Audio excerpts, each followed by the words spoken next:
Здравствуйте, меня зовут Александр Хавренко. Радостное событие произошло на этой неделе. В Якутск прибыло 100 новых автобусов для пассажирских перевозок.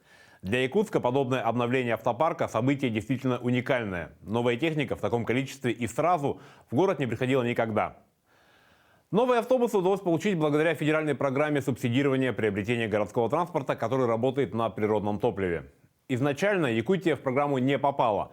Но в сентябре на Восточном экономическом форуме между главой республики Айсеном Николаевым и министром промышленности и торговли Денисом Мантуровым была достигнута договоренность о присоединении республики к программе.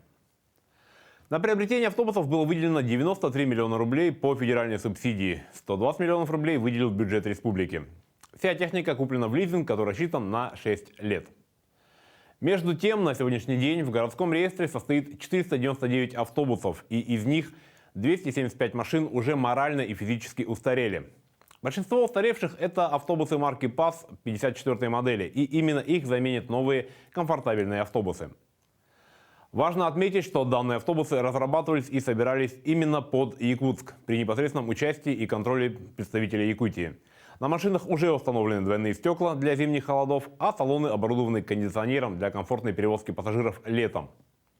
Это же касается и агрегатов, шлангов и электроники. Все должно работать на отлично и в минус 50, и в плюс 40. Важно отметить, что новые автобусы будут работать не только на городских улицах Якутска. Часть из них будет осуществлять перевозки в пригороды столицы, а часть выйдет на маршруты, соединяющие Якутск с граничащими улусами – Горным, Хангаласским и Намским. И еще один важный момент. Автобусы уже с завода вышли с двигателями, работающими на метане, а значит более экологичными и экономичными по сравнению с бензиновыми аналогами. И это только первый этап модернизации городского парка столицы.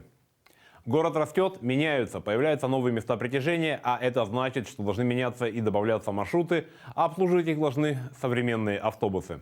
Всего доброго!